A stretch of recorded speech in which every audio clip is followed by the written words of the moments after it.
जम्मू कश्मीर के किश्तवाड़ में एनकाउंटर, 2 जवान शहीद, 2 घायल, सेना ने 4 आतंकियों को किया घेरा और देर रात बारामूला में भी मुठभेड़ शुरू।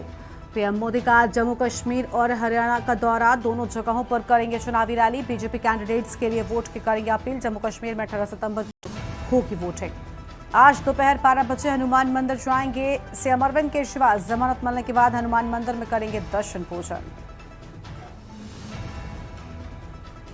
सांसद अमृतपाल को हाईकोर्ट ने भेजा नोटिस, 25 अक्टूबर तक दाखिल करना होगा जवाब। लोकसभा की सदस्यता को भी चुनौती। अयोध्या राम मंदिर का शिखर 120 दिन में होगा तैयार। अगले 6 महीने में बन जाएगा राम मंदिर। जयपुर में तैयार हुए सप्त मंदिर की मूर्तियां। एमपी में 4 नदियां उफान पर, 100 गांवों का टूटा संपर्क। उत्तराखंड में लैंडस्लाइड से 200 सड़कें बंद, 4 धाम यात्रा रुकी। आप देख रहे हैं के न्यूज, खबरों का सारथी। नमस्कार, लाइव न्यूज में आप सभी का स्वागत है। मैं हूं आपके साथ गरिमा वाजपेयी। दिल्ली से खबर आपको हम बताते हैं, जहां पर आम आदमी पार्टी के सांसद संजय सिंह प्रेस कॉन्फ्रेंस करेंगे। आज कुछ देर में प्रेस कॉन्फ्रेंस की शुरुआत अभी होने ही वाली है। आम आदमी पार्टी मुख्यालय में होगी प्रेस कॉन्फ्रेंस। आम आदमी पार्टी के सांसद संजय सिंह प्रेस कॉन्फ्रेंस करेंगे। बड़ी जानकारी आपको हम बता दें, जहां पर आम आदमी पार्टी के सांसद संजय सिंह की प्रेस कॉन्फ्रेंस आज होगी। थोड़ी ही देर में प्रेस कॉन्फ्रेंस की हो जाएगी शुरुआत। बड़ी जानकारी आपको बता दें, आम आदमी पार्टी मुख्यालय में प्रेस कॉन्फ्रेंस करेंगे संजय सिंह।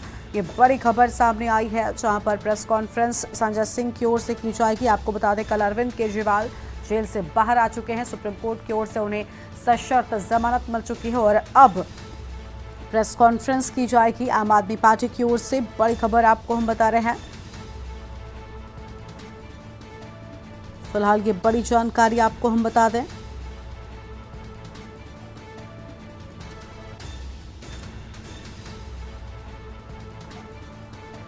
दिल्ली से खबर, आम आदमी पार्टी के सांसद संजय सिंह प्रेस कॉन्फ्रेंस करेंगे और संजय सिंह आज कुछ देर में करेंगे प्रेस कॉन्फ्रेंस। अहम खबर आपको हम बता दें, आम आदमी पार्टी मुख्यालय में होगी प्रेस कॉन्फ्रेंस। बड़ी खबर आपको हम बता रहे हैं। गाजियाबाद से खबर, जहां आपको बता दें कि पेशाब मिलाकर जूस पिलाने का मामला। जूस की दुकान पर पेशाब मिलाकर पिलाया जा रहा जूस। स्थानीय लोगों ने दुकानदार को पकड़ा है, पुलिस को सूचना दे दी। स्थानीय लोगों ने दुकानदार को जमकर पीटा है। दुकान पर स्थित दुकानदार से पुलिस ने पूछताछ की है। तलाशी में बोतलों में रखा हुआ मानव पेशाब बरामद हुआ है। जूस बेचने वाले दुकानदार ने स्वीकार किया गुनाह। पुलिस जूस विक्रेता को हिरासत में लेकर थाने पहुंची है। गाजियाबाद लोनी के इंदिरापुरी क्षेत्र का पूरा मामला सामने आया है। स्थानीय लोगों ने दुकानदार को पकड़कर पुलिस को सूचना दे दी है। लोगों ने दुकानदार को जमकर पीटा भी है। पुलिस ने दुकानदार को हिरासत में ले लिया है।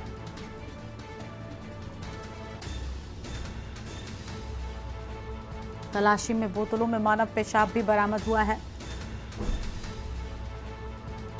जूस बेचने वाले दुकानदार ने स्वीकार किया अपना गुनाह।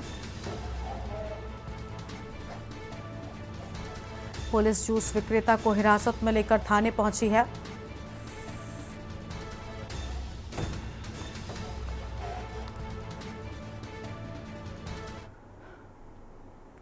नोएडा से खबर, कांग्रेस नेता के ट्विटर पोस्ट पर डीएम नोएडा ने टिप्पणी की है। डीएम मनीष वर्मा के आधिकारिक एक्स अकाउंट से टिप्पणी। कांग्रेस नेता सुब्रशनेत पर की आपत्तिजनक टिप्पणी। साइबर हैकर ने अकाउंट हैक कर पोस्ट पर टिप्पणी किया। भद्र टिप्पणी का स्क्रीनशॉट सोशल मीडिया पर वायरल। जिला प्रशासन ने अज्ञात हैकर के खिलाफ दर्ज कराई एफआईआर। जनपद के सेक्टर 20 थाने में दर्ज कराई गई एफआईआर। बड़ी जानकारी आपको हम बता रहे हैं।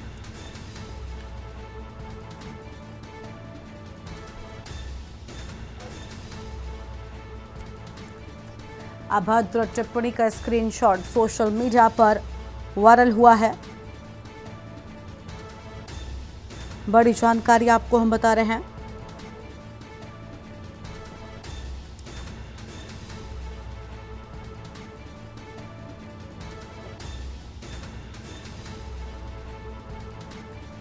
डीएम मनीष वर्मा के आधिकारिक एक्स अकाउंट से टिप्पणी किए जाने की बात सामने आई है।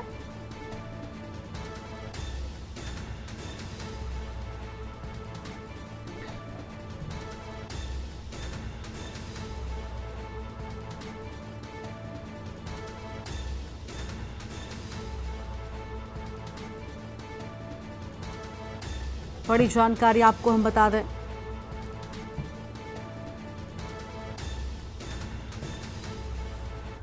और अब सीधा आपको दिखाते हैं आम आदमी पार्टी में संजय सिंह प्रेस कॉन्फ्रेंस में क्या कुछ कह रहे हैं। झुकाने वाला चाहिए। देश के तानाशाह प्रधानमंत्री नरेंद्र मोदी को झुकाने वाला नेता कोई और नहीं, अरविंद केजरीवाल है। उनके ऊपर तमाम तरीके का अत्याचार किया, तमाम यातनाएं दी गई, तमाम प्रताड़ना दी गई, लेकिन झुके नहीं, लड़ते रहे। क्या है शराब घोटाला जिसका तमाशा 3 साल से चल रहा है? एक पैसे की बरामदगी केजरीवाल जी के घर से नहीं, मनीष सिसोदिया के घर से नहीं, मेरे घर से नहीं, कहीं कोई भ्रष्टाचार साबित नहीं हुआ। गिरफ्तारी पे गिरफ्तारी, गिरफ्तारी पे गिरफ्तारी, मन गढ़ंत झूठ का पहाड़, झूठ का पहाड़ खड़ा कर रहे हैं मोदी अमित शाह।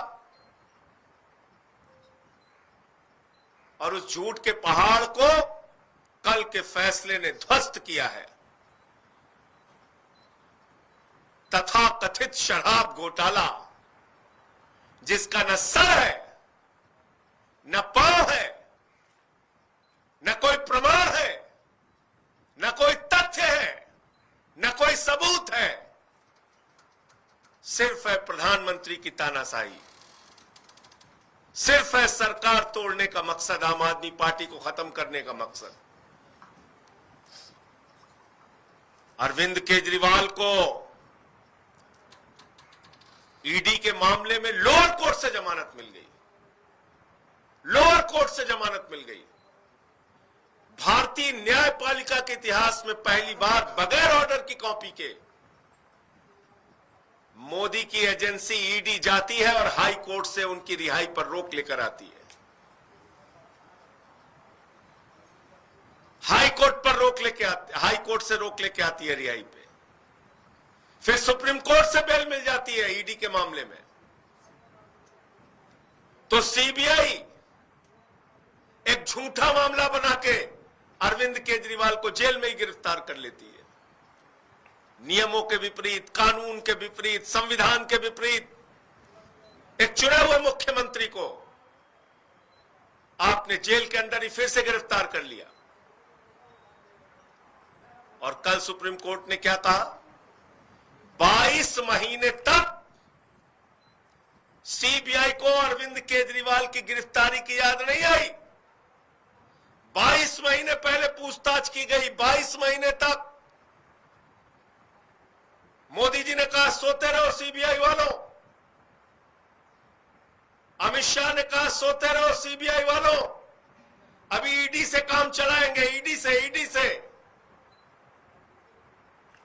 फिर अमित शाह को लगा रहे ईडी में तो जमानत मिल गई,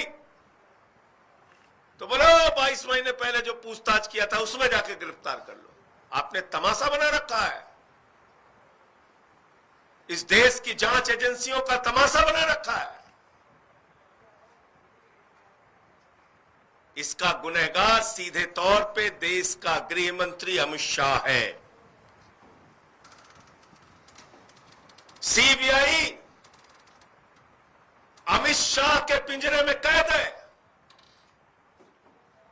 सीबीआई ने अमित शाह के इशारे पर अरविंद केजरीवाल की गिरफ्तारी की। और इसलिए मैं मांग करता हूं, माननीय सर्वोच्च न्यायालय के फैसले के बाद कोई नैतिक अधिकार नहीं है देश के गृह मंत्री को अपने पद पर बने रहने का। देश के गृह मंत्री अमित शाह को तत्काल इस्तीफा देना चाहिए, उनको अपने पद पर बने रहने का कोई अधिकार नहीं है। जिस देश का गृह मंत्री सरकारों को तोड़ने के लिए काम करे, मुख्यमंत्रियों को गिरफ्तार करने के लिए काम करे, पार्टियों को तोड़ने के लिए काम करे, विधायकों की खरीद फरोख्त करने की काम करे, उस देश के गृह मंत्री को 1 मिनट भी अपने पद पर रहने का अधिकार नहीं। अरविंद केजरीवाल की गिरफ्तारी के लिए असली गुनहगार कोई अगर है तो उसका नाम है अमित शाह। अमित शाह गुनहगार है। अरविंद केजरीवाल की गिरफ्तारी के लिए और उसको तत्काल अपने पद से इस्तीफा देना चाहिए। उसको कोई हक नहीं है अपने पद पर बने रहने का। आपने तमाशा बना रखा है देश की जांच एजेंसियों का, लोकतांत्रिक व्यवस्था का, संविधान का, कानून का।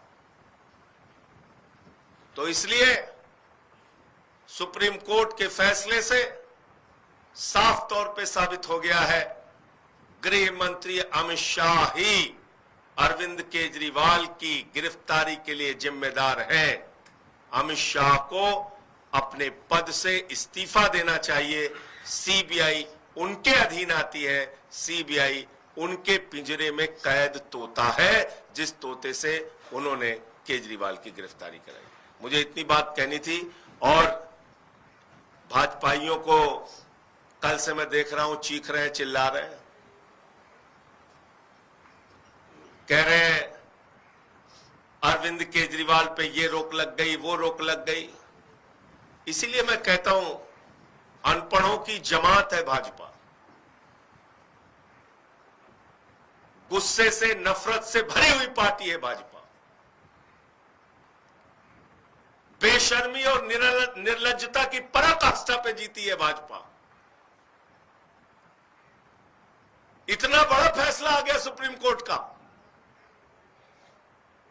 उसके बावजूद बेशर्मी से भाजपा वाले कैमरे के सामने आके झूठ बोलते हैं। पहले कहते थे क्या किसी को बेल मिली, क्या किसी को बेल मिली, क्या किसी को जमानत मिली, क्या किसी को जमानत मिली। जमानत मिल गई तो कहते हैं अरे जमानत ही तो मिली है, जमानत ही तो मिली है, जमानत ही तो मिली है। दिल्ली के लोग तुम्हारी जमानतें जब्त कराएंगे और सब तब दिल्ली के लोग तुमसे कहेंगे भाजपाइयों कि जमानत ही तो जब्त हुई है, जमानत ही तो जब्त हुई है, तब तुम्हें अकल आएगी। ऐसे अकल नहीं आएगी। बेशर्मी देखिए, कल से झूठ पे झूठ बोलने जा रहे हैं।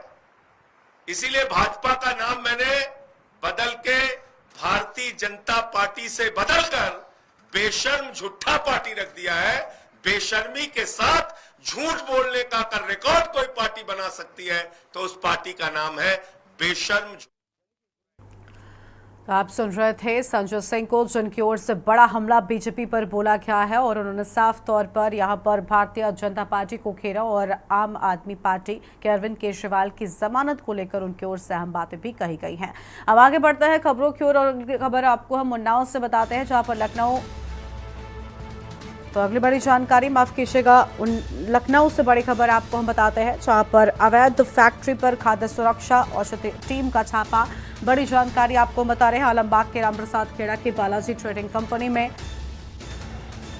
छापा और कारोबारी कृष्ण गोपाल की कंपनी से एक्सपायरी घी बरामद। नई पैकिंग में बेचा जा रहा था नामी ब्रांड का एक्सपायरी घी। घी निर्माण के लाइसेंस की वैधता 19 अप्रैल को खत्म हो चुकी थी।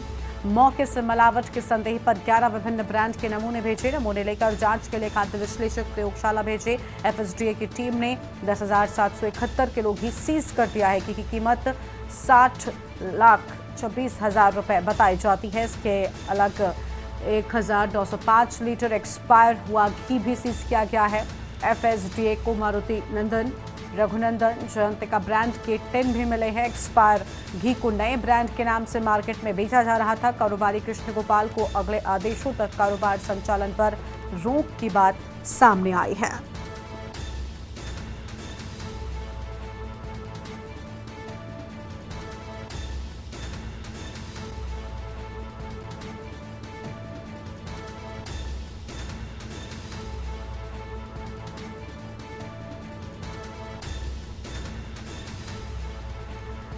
एफएसडीए की मारुति नंदन, रघुनंदन, जयंतिका ब्रांड के टिन भी मिले हैं। बड़ी जानकारी आपको हम बता रहे हैं।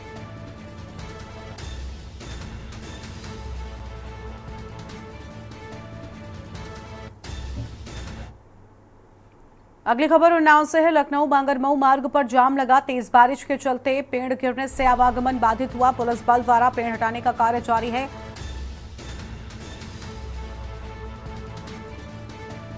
कोतवाली हसनगंज क्षेत्र में जाम लगा। बड़ी खबर आपको हम बता रहे हैं, पुलिस बल द्वारा पेड़ हटाने का कार्य लगातार जारी है। यह अहम खबर आपको हम बता रहे हैं। कोतवाली हसनगंज क्षेत्र में लगा लंबा जाम।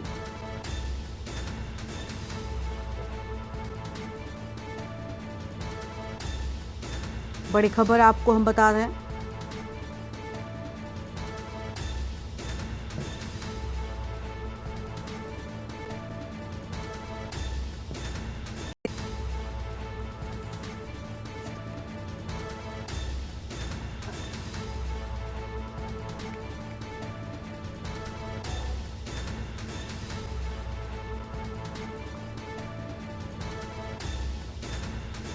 बड़ी खबर आपको हम बता दें,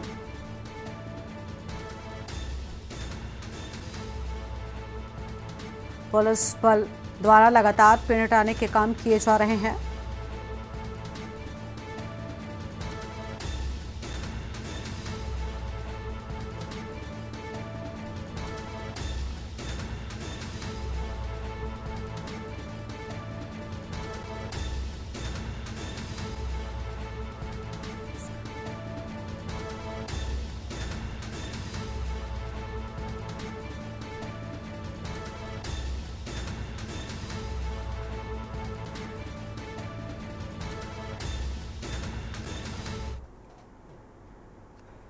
पीलीभीत से अगली खबर आपको हम बताते हैं। बरखेड़ा मेले में बेखौफ दबंगों की सरेआम गुंडाई, आधा दर्जन गुंडों ने एक युवक को जमकर पीटा है।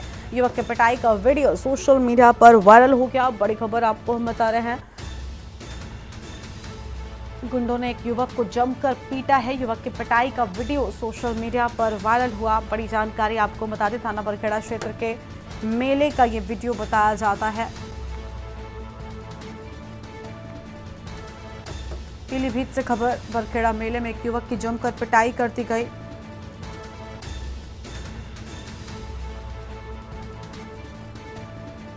फिलहाल ये बड़ी जानकारी आपको हम बता रहे हैं।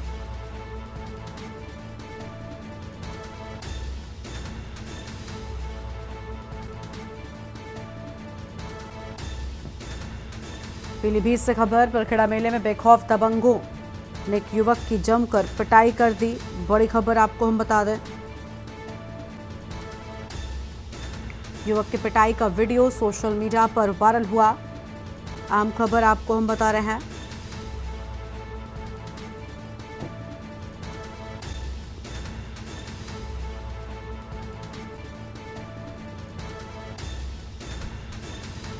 आधा दर्जन गुंडों ने एक युवक को जमकर पीटा है।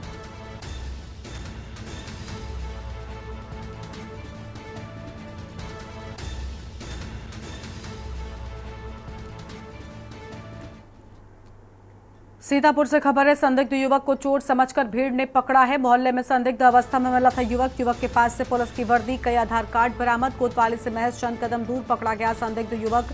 शनि आधार कार्ड और कई कागज भी बरामद हुए हैं। सूचना पर पहुंची पुलिस ने संदिग्ध युवक को कब्जे में ले लिया है। पकड़े गए युवक से पूछताछ में पुलिस जुट गई है। महमूदाबाद कोतवाली के नई बाजार उत्तरी वार्ड का ये पूरा मामला सामने आया है। तो नई बाजार उत्तरी वार्ड का ये पूरा मामला है। शनि आधार और इसके साथ ही कई और चीजें भी युवक के पास से बरामद कर ली गई हैं। बड़ी जानकारी आपको हम बता रहे हैं। फिलहाल ये आम खबर आपको बता दें, सूचना पर पहुंचे पुलिस ने संदिग्ध युवक को कब्जे में लिया।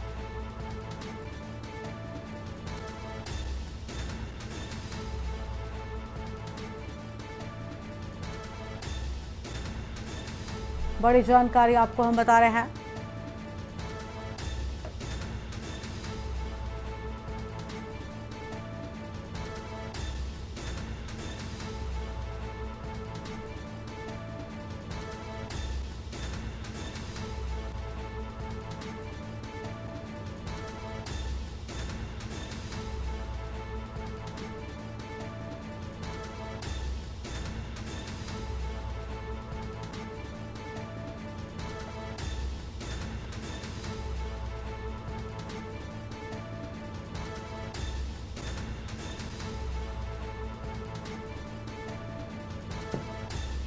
फिलहाल ये बड़ी जानकारी सामने आ रही है, जहां पर महमूदाबाद कोतवाली से जुड़ी बड़ी खबर। और यहां पर रुकते एक छोटे से ब्रेक के लिए जो लौटेंगे। आप देख रहे हैं के न्यूज, खबरों का सारथी। ब्रेक के बाद आप सभी का स्वागत है। पीलीभीत से खबर आपको हम बताते हैं, बेखौफ दबंगों ने पुलिस को खुली चुनौती दी है। बरखेड़ा मेले में दबंगों की दबंगई सीसीटीवी में कैद हो गई है। आधा दर्जन दबंगों ने एक युवक को जमकर पीटा है। पुलिस को चुनौती दे रहे दबंगों ने मेले में गुंडई की, युवक की पिटाई का वीडियो वायरल हुआ है। थाना बरखेड़ा क्षेत्र का ये वायरल वीडियो बताया जाता है।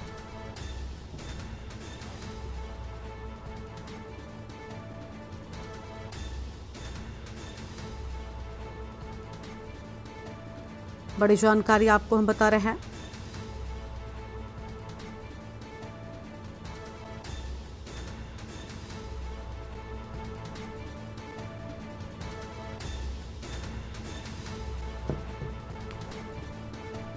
बड़ी खबर, युवक की पिटाई का वीडियो सोशल मीडिया पर वायरल हो गया।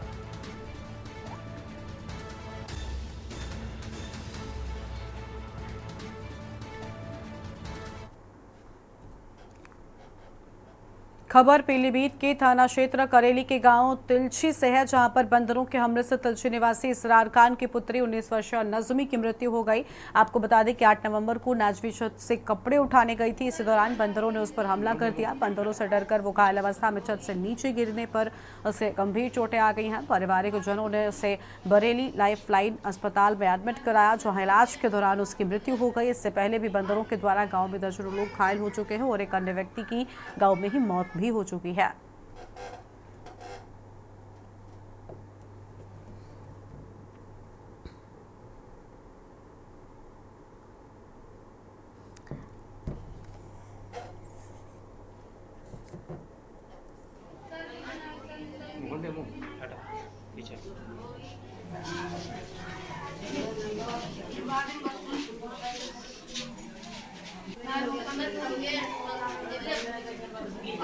जी वो कपड़े उतारने के लिए छत पे गई थी तो बंदर दौड़ पड़ा उसने, तो डर के मारे वो भागी, तभी वो नीचे गिर गई। एकदम बंदर लिपट पड़े उसको 2-3 इकट्ठे, और धक्का भी दे दिया। कुछ बंदर नीचे से खींचने लगे, ऊपर से भी धक्का दिया है और गिरा दिया उसको। इतनी घटना हुई है।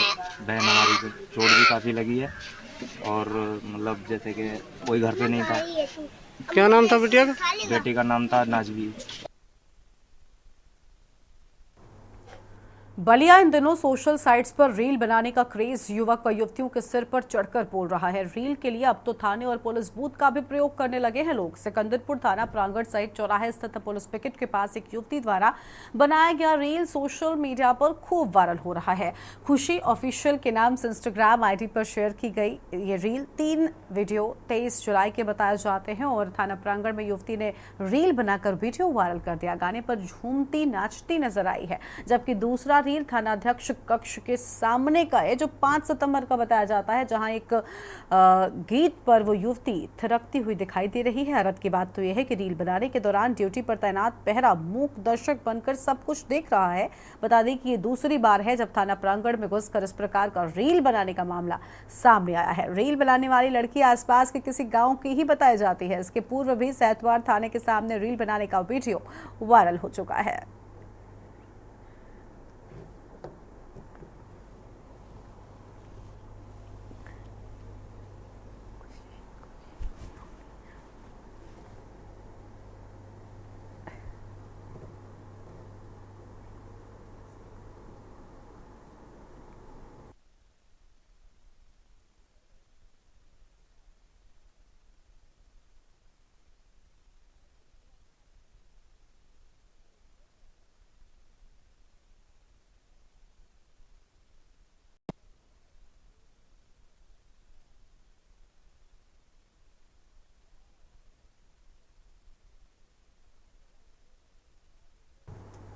मुरैना से खबर है, जहां 4 गांवों में 55 लोगों को रेस्क्यू कर बाहर निकाला गया है। 55 लोगों को गांव से रेस्क्यू कर सुरक्षित बाहर निकाला। कलेक्टर के निर्देश पर राजस्व पुलिस विभाग का रेस्क्यू अधिकारियों ने रेस्क्यू कर लोगों को छात्रावास में शिफ्ट किया। डाबे सांवले टीकाराम के 35 लोगों को निकाला बाहर। 35 लोगों में 16 बच्चे शामिल थे। लोहगढ़ में 20 लोगों को रेस्क्यू कर बाहर निकाला गया। बड़ी जानकारी आपको हम बता रहे हैं।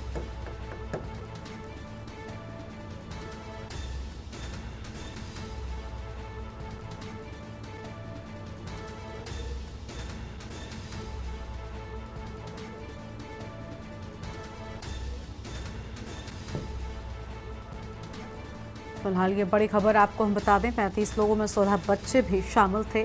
20 लोगों को रेस्क्यू कर बाहर निकाला गया है लोहगढ़ में। बड़ी जानकारी आपको हम बता रहे हैं।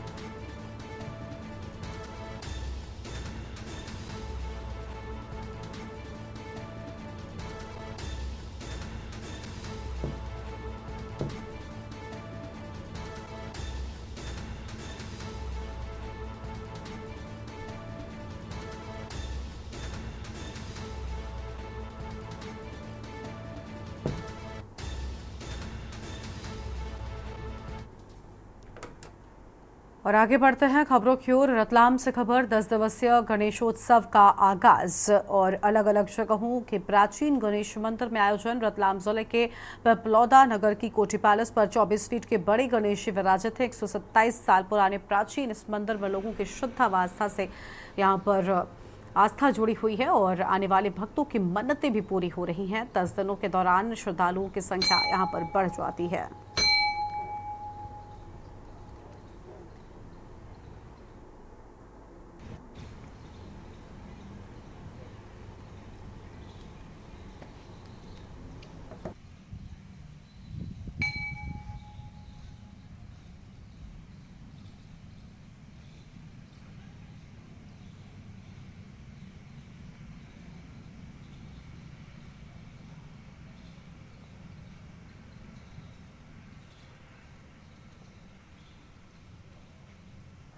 जी अपने मेरा बालक है, इसकी मन्नत करी थी। मैं मेरे जियो साहब के सिस्टर नहीं यहाँ विराजमान रहते हैं, वो यहाँ पे ही है पिपलोदा में। उन्होंने मन्नत करी थी भैयू की, तो हम दोग लगाने लाए आज। क्या क्या मन्नत थी? इसकी मतलब मेरे 2 गुड़िया थी पहले, उसके बाद भैयू हुआ है। अच्छा, उन्होंने बोला करी थी मन्नत यहाँ पे कि दोग लगने आएंगे, तो आज योग बना है तो आज आए हम दोग लगाने। ये 18 में मंदिर बना हुआ है और 127 गणेश चतुर्थी अपने आप की मनाई है और ये 24 फीट की मध्य प्रदेश की बैठी हुई मूर्ति है। और सबसे बड़ी विशेषता है कि दाहिनी सून के गणेश जी है, महाराज मंगल सिंह जी ने बनवाई गई थी। प्रसिद्ध मूर्ति है, पुरानी मूर्ति है। कितने साल पुरानी बताई गई होगी करीबन मूर्ति? बहुत पुरानी है, 100-150 साल पुरानी होगी। गणेश जी, भगवान गणेश जी घर घर विराजमान हैं। शहर गांव गली मोहल्ले में भगवान गणेश जी विराजमान हैं। उनके जो 11 दिन होते हैं उनकी हर घर पूजा होती है, हर जहां विराजमान है वहां पर उनकी पूजा की जाती है। मध्य प्रदेश का जो पिपलोदा तहसील का जो नगर है, यहाँ पर भगवान गणेश जी की मूर्ति विराजमान है। ये मूर्ति मध्य प्रदेश की प्रथम मूर्ति मानी गई है। करीबन 25 से 26 फीट की ये मूर्ति बताई गई है जानकारों के अनुसार। ये जो मंदिर है भव्य मंदिर, मैं कैमरामैन से कहूँगा, ये जो मंदिर है भव्य, ये भव्य मंदिर बनाया हुआ है कई वर्षों पुराना, करीबन 200 साल पुराना इस मंदिर को बताया गया है कि ये 200 साल पुराना मंदिर बताया है। इनके अगर बात की जाए यहाँ की व्यवस्था की, तो यहाँ पर व्यवस्था भी यहाँ के जो महारानी और महाराजा जो हैं उनके कार्यकाल का ही ये व्यवस्थापक हैं यहाँ पर। और पूजा यहाँ पर ब्राह्मण देवता करते हैं और यहाँ की देखरेख भी उनके सुपुर्दगी में दी गई है। यहाँ हमारे साथ में इनके जो यहाँ के निवासी हैं, इनसे हम चर्चा करना चाहेंगे कि क्या विशेषता है यहाँ की। भगवान सिद्धिविनायक लंबोदर है, प्रथम पूजनीय देवता है। इनकी क्या विशेषता है, खूब लोग आते जाते हैं, खूबी भगवान है। यहाँ सभी लोगों की मनोकामनाएं सिद्ध होती है, अच्छे कार्य होते हैं। सभी कार्यों में लोग विवाह में पत्रिका है, कोई पुत्र प्राप्ति के लिए, कोई अच्छे व्यापार के लिए, अच्छे कार्य के लिए भगवान के माथा टेकने जरूर आते हैं। जो त्यौहार चल ही रहा है और यूँ भी आते जाते ही रहते हैं लोग। कितने साल पुरानी प्रतिमा होगी और ये कितने साल पुराना मंदिर? ये 127 साल पुरानी प्रतिमा है। 1896 में हमारे महाराजा साहब मंगल सिंह जी ने बनवाई गई है और बैठी हुई मूर्ति 24 फीट की है। ये मध्य प्रदेश में ऐसे कोई मूर्ति नहीं। और सबसे बड़ी विशेषता दाहिनी सून की मूर्ति है। शुभ मुहूर्त की बात की जाए तो सबसे पहले भगवान गणेश जी के मंदिर में आकर मत्था टेककर इनसे मनोकामना मांग की जाती है। वो भगवान गणेश जी उनकी मांग को स्वीकार करते हैं और पूरी कर ही आज भगवान गणेश पूरे पिपलोदा नगर में विराजमान होकर बड़ी प्रसन्नता के साथ में लोग यहाँ पर दूर दूर दराज से आकर अपनी मनोकामनाओं को आज लगाकर पूरी करवाते हैं। कैमरामैन दीपक के साथ में राहुल बेरागी, के न्यूज़ रतलाम। और आगे बढ़ते हैं खबरों की ओर। लखनऊ से अगली बड़ी खबर आपको हम बताते हैं। इस बीच लखनऊ से एक बड़ी खबर आपको हम बता दें, जहां पर बीजेपी युवा मोर्चा के कार्यकर्ताओं का आज प्रदर्शन। बीजेपी युवा मोर्चा के कार्यकर्ताओं का प्रदर्शन आज हजरतगंज चौराहे पर अखिलेश यादव का होगा पुतला दहन। बड़ी जानकारी आपको हम बता रहे हैं। अखिलेश यादव के पुतला दहन कार्यक्रम के बाद बीजेपी युवा मोर्चा करेगा 12:30 बजे अखिलेश यादव का पुतला दहन। बड़ी खबर आपको हम बता दें, मंदिर मठ में रहने वाले मठाधीश ही माफिया हैं, अखिलेश ने ये बातें कही थी। और लखनऊ से खबर, बीजेपी युवा मोर्चा के कार्यकर्ताओं का आज प्रदर्शन होने वाला है। लखनऊ से बड़ी जानकारी आपको हम बता रहे हैं। अहम खबर लखनऊ से सामने आई है। ये बड़ी जानकारी लखनऊ से आपको हम बता दें।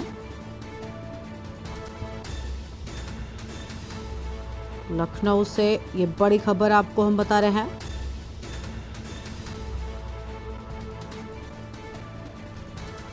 लखनऊ से खबर, हजरतगंज चौराहे पर अखिलेश यादव का होगा पुतला दहन।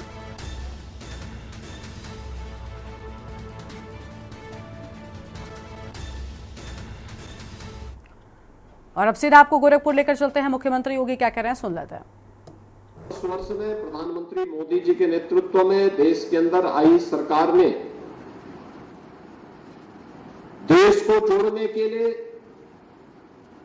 हिंदी को जिस रूप में एक व्यवहारिक भाषा के रूप में देश के अंदर और दुनिया के सामने प्रस्तुत किया है वह अभिनंदनीय है। और मुझे लगता है कि इस दिशा में नए प्रयास किए जाने की आवश्यकता है। मिलकर के संस्थाओं को आगे बढ़कर के इस अभियान को पूरी प्रतिबद्धता के साथ आगे बढ़ाने की आवश्यकता है। आज इसका परिणाम है कि मेडिकल और इंजीनियरिंग की पाठ्यक्रम भी अब हिंदी में आपको दिखाई दे रहे होंगे और तेजी के साथ इस दिशा में लोगों के मन में एक भाव पैदा हुआ है। आज हम लोग देखते हैं जब दुनिया के राजनयिक आते हैं, अब वे भी जब भारत के अंदर आते हैं तो पहले जब भारत का राजनयिक उनके साथ संवाद बनाता था तो अंग्रेजी या उनकी भाषा को माध्यम बनाना होता था। आज जब वे हमसे संवाद बनाने के लिए आते हैं तो वे स्वयं भी हिंदी को माध्यम बना करके हमसे संवाद बनाना चाहते हैं। यह एक नए भारत का दर्शन हम सबको कराता है। हिंदी दिवस के अवसर पर हम इस अंतर्राष्ट्रीय संगोष्ठी के साथ आज यहां पे जुड़ रहे हैं। भारत के संतों की परंपरा सदैव जोड़ने की रही है और संतों ने प्राचीन काल से ही, भारत की ऋषि परंपरा ने प्राचीन काल से ही इस समरसता के महत्व को, इस समता मूलक समाज के महत्व को सदैव महत्व दिया है। याद करिए, केरल में जन्मा एक सन्यासी आदि शंकर के रूप में भारत के 4 कोनों में 4 पीठों की स्थापना करता है। आचार्य शंकर जब अपने अद्वैत ज्ञान से परिपूर्ण होकर के आगे की साधना के लिए वे काशी में आए तो काशी में साक्षात भगवान विश्वनाथ ने उनकी परीक्षा लेनी चाहिए और उन्होंने इस बात को देखा कि प्रातः काल जब ब्रह्म मुहूर्त में आदि शंकर गंगा स्नान के लिए जा रहे होते हैं तो वह सबसे अछूत कही जाने वाली एक सामान्य व्यक्ति के रूप में वह उनके मार्ग के सामने खड़े हो जाते हैं। तो स्वाभाविक रूप से आदिशंकर के मुंह से निकलता है, हटो, मेरे मार्ग से हटो।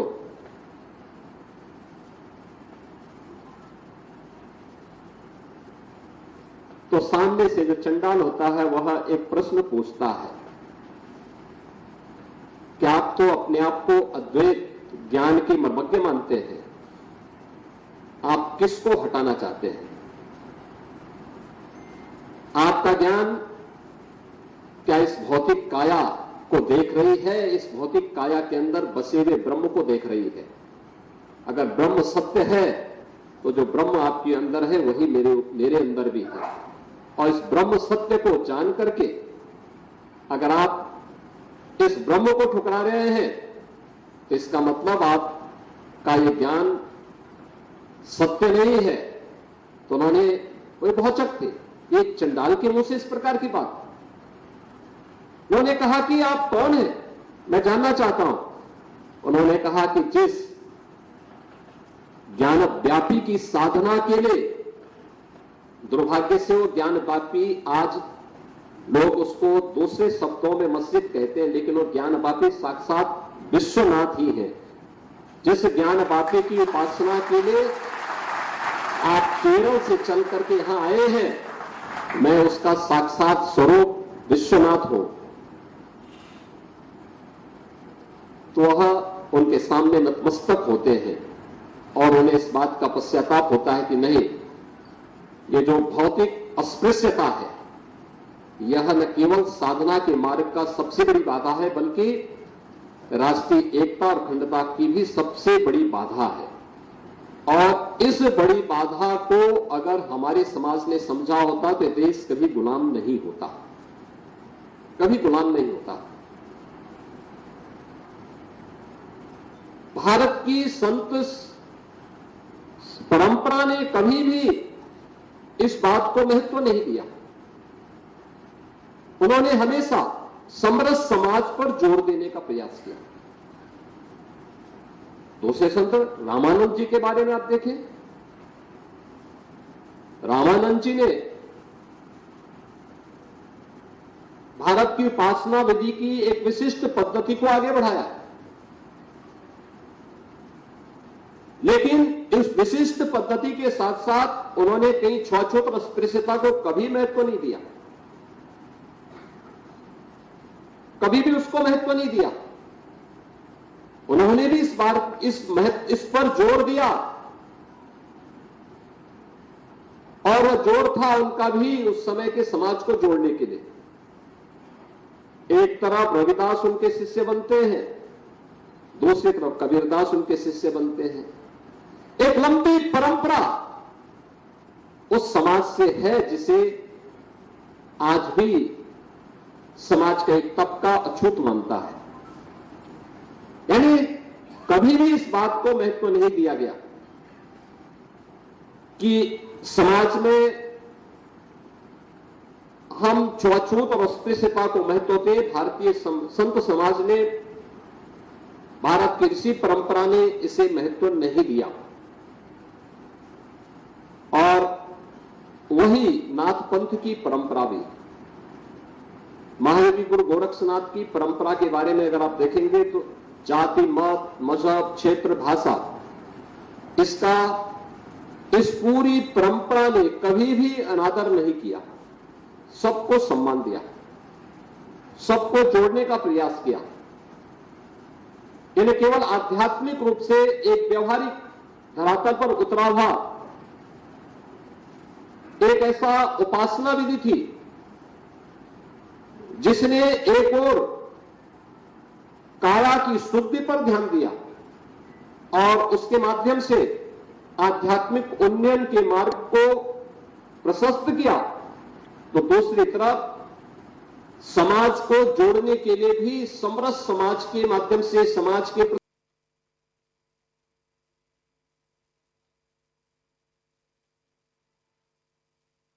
को हिंदी दिवस पर आयोजित कार्यक्रम में पहुंचे मुख्यमंत्री को आप सुन रहे थे, जिनकी ओर से हम देखेंगे तो आपको बहुत सारे ऐसे तथ्य और तत्व उसमें मिलेंगे जो बरबस हमारा ध्यान आकर्षित करते हैं, और उन सब बातों से इस बात को आप प्रमाणित कर सकते हैं कि गोरखनाथ जी ने अपने समय में इस समाज को जोड़ने के लिए, आध्यात्मिक उन्नयन के लिए, राष्ट्रीय एकता और अखंडता के लिए उस समय उनके द्वारा रची गई शब्दी, पद, दोहे, ये सभी हम सबका ध्यान आकर्षित करती है। आप देखें उस समय मलिक मोहम्मद जायसी, जिन्होंने पद्मावत रची थी, पद्मावत में मलिक मोहम्मद जायसी गोरखनाथ जी के बारे में क्या कहते हैं?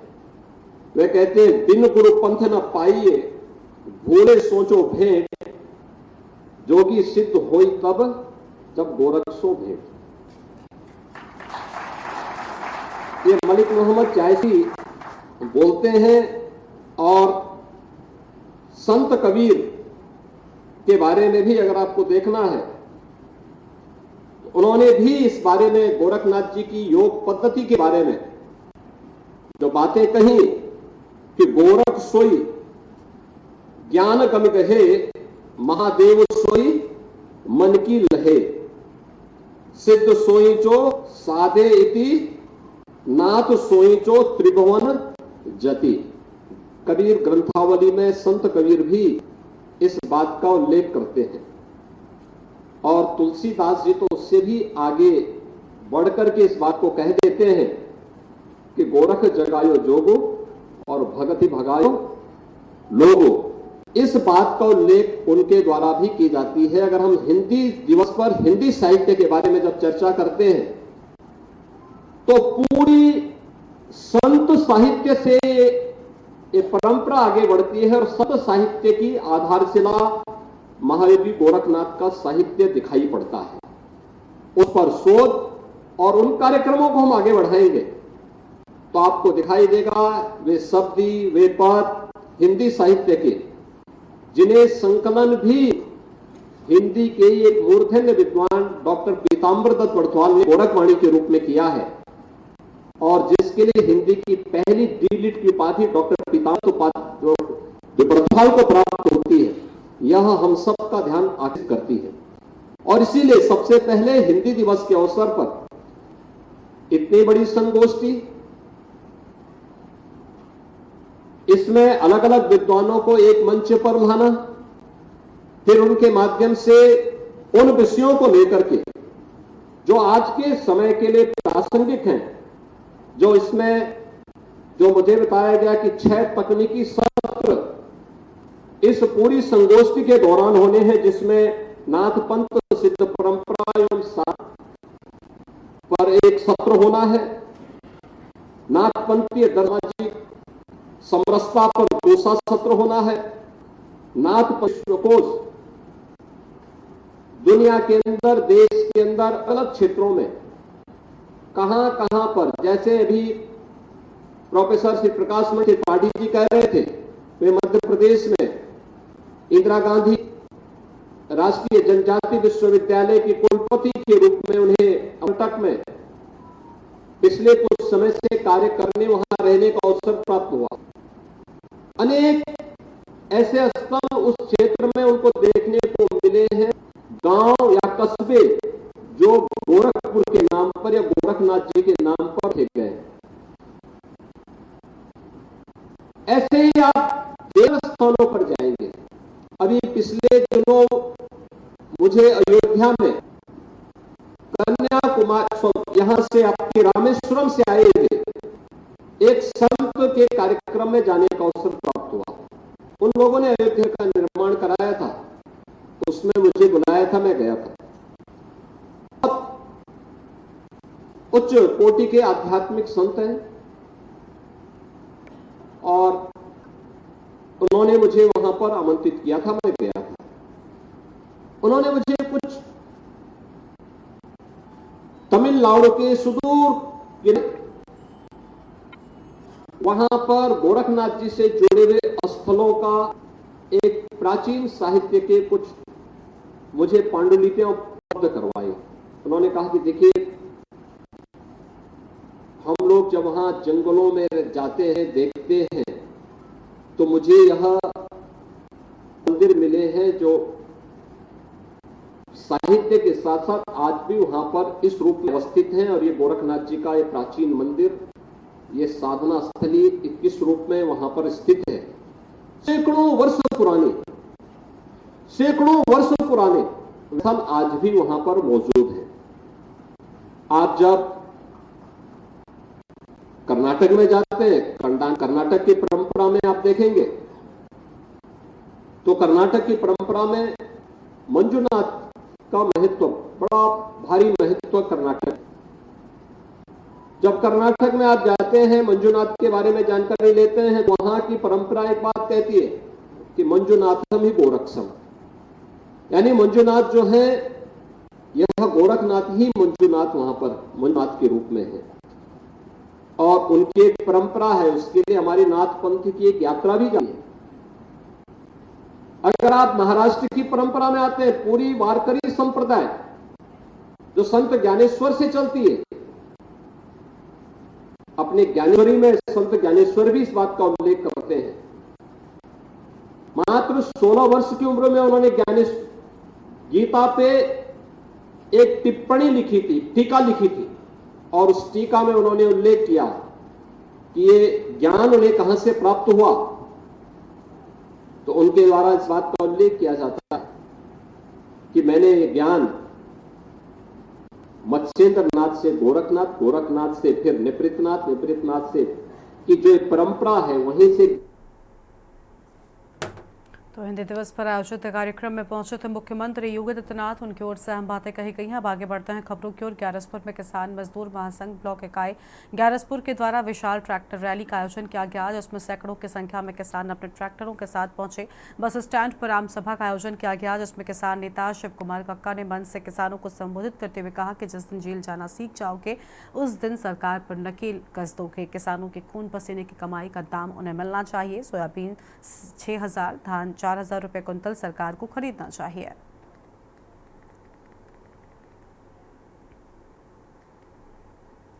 ग्यारसपुर में सिंचाई की बड़ी समस्या है, तालाबों का अतिक्रमण, कुछ ऐसे लोगों का, प्रभावशाली लोगों का, तो तालाबों को मुक्त कराएंगे बाहुबलियों से। और जो नहर है कछार बेतवा का भी काम पेंडिंग पड़ा बहुत दिनों से, उस पर भी कार्रवाई करवाना है।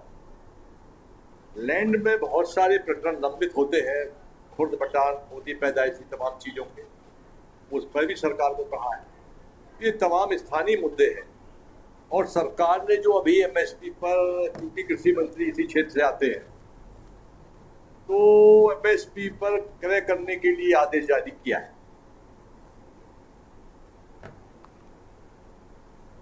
और अब सीधा आपको लखनऊ से तस्वीर दिखाते हैं, जहां पर अखिलेश यादव क्या कुछ कह रहे हैं, सुन लेते हैं हिंदी दिवस के मौके पर।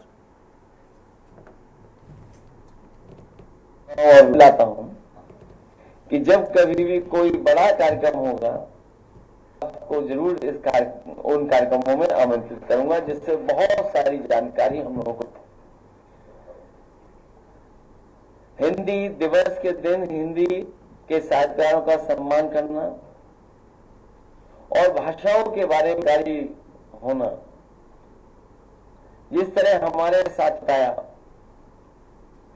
कि जहां हमारी भारतीय भाषाएं और हिंदी भाषा का जो बढ़ाने का काम जिस रूप में होना चाहिए था वो नहीं हो पाया है। लेकिन इधर जबते हैं तो बहुत कुछ बदलाव दिखाई दे रहा है। नेताजी से लेकर के समाजवादियों ने, डॉक्टर राम मनोहर लोहिया जी से, जितने भी समाजवादी रहे हैं, और आजादी के समय में भी हिंदी की बहुत बड़ी भूमिका रही है। जहां आजादों के बीच में हिंदी की वजह से ही, और हिंदी उर्दू समय में भी हिंदी की बहुत बड़ी भूमिका रही है। जहां आजादी के दीवानों के बीच में हिंदी की वजह से ही और हिंदी उर्दू दोनों भाषाओं को लेकर के एक क्रांति हुई, लोग जुड़े और भारत को आजादी मिली। जहां हमारी राष्ट्रीय भाषा बनी, वहीं हमें भारतीय भाषाओं को बढ़ाने का भी काम करना चाहिए। जहां हिंदी भाषा को हम लोग इतनी राष्ट्रीय भाषा के रूप में मानते हैं, वहीं कई बार और प्रदेशों में बहस छिड़ जाती है। तो मैं यही कहना चाहता हूं, जितना हिंदी भाषा का सम्मान हम लोग कर रहे हैं, उतना ही भारतीय भाषाओं का भी सम्मान करें।